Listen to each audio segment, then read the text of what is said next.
Matt, really good to see you. Today, I have an important question. Should I pay off my mortgage before I retire? A lot of us want to go into retirement debt free, but it's not just a financial, but also an emotional decision. So, before you pay off that debt, we want to walk through a few considerations. And first among them, Matt, is your mortgage rate. Good question, Aaron.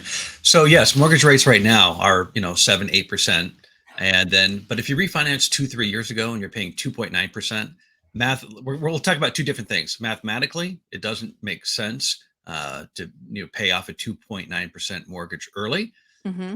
but I would definitely if it was higher than that. That being said, psychologically, everyone that pays off their home is happier in retirement, right? So, Right. let's stick with that because in reality, we want people happy. Yes, do what you can do to pay off your home before you retire. Right. Yeah, you can give me spreadsheets all day. I love it, but it matters how we sleep at night. That's Totally. right. That's right. You want a happy retirement, I do, I do. All right, now let's talk about the tax consequences of either paying off your mortgage or using money from your retirement accounts to pay down your mortgage.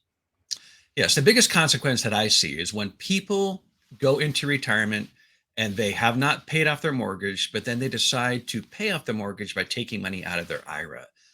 So, for example, if you live in a state where there's a 10% tax, you're at a 22% tax rate, you're losing 32% out of your IRA to pay off your Wow. mortgage. And depending on the balance of your mortgage, that may work. But for most people, you can imagine that's going to deplete it rather quickly. Mhm. So, we do want to be cautious of that. Right, yeah, no, that's a number that certainly would make you have a strong emotional reaction as well. So, as interest rates climb, that will make paying down certain debt more expensive. So, how do we prioritize paying down debt? There's two ways to do it. Mathematically, you can pay off it always pencils to pay off the highest interest rate first. Right. But the best success rate is when we do what is called the debt snowball. And that is when you list your debt small to high, and you put all your effort on that small debt first. And then after that's paid off, you take the money that you were paying on that first debt and you apply it to the second debt, and you keep on doing that till it's paid off. That Mhm. has the highest success rate. So I recommend the debt snowball. Mhm. So again, as we talk about housing and interest rates though and debt, there was a huge increase in HELOCs, home equity lines of credit. They were up 41% from 2021 to 2022. Where does that fall into the debt spectrum?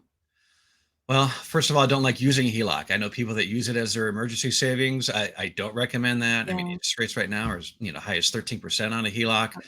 So it would be the same answer. We're going to do the debt Okay. snowball. We're going to pay off our smallest debt first, and we're going to knock it out as quickly as possible. But we Okay. do recommend paying that off sooner than later. Right.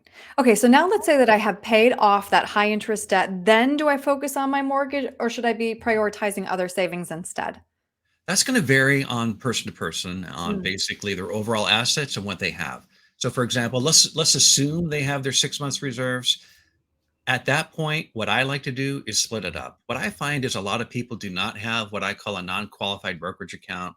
That's an account where there's no government benefit. I mean, there's no tax deduction for putting money in there, but we could put 100 grand in today, take 100 grand out tomorrow, and but at the same time, we can potentially get better rates of return than what we would get at the bank. So if Hmm. we build up an account like that, I like that account because any day of the year we can say, you know what, let's write a check and pay this off or pay that off.